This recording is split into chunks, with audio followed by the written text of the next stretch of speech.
NDA ప్రభుత్వం, ఆంధ్రప్రదేశ్ రాష్ట్ర ఉప ముఖ్యమంత్రి పవన్ కళ్యాణ్ గారి కంట్రిబ్యూషన్, ఎవరు కూడా ఎదుట వచ్చి కష్టంలో నష్టంలో ఉండి బాధపడకూడదనే భావన కలిగిన వ్యక్తి పవన్ కళ్యాణ్ గారు. నాకు బాగా గుర్తు, మైసూరువారిపల్లిలో అక్కడ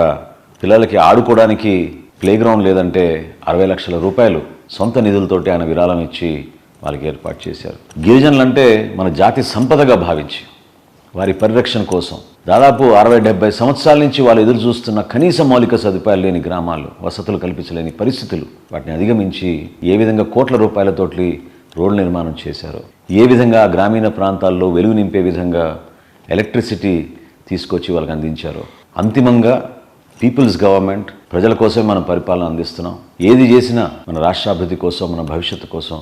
మన ప్రజానికాని కోసం అనే భావన కలిగే విధంగా పవన్ కళ్యాణ్ గారు స్పందిస్తూ ఉంటారు.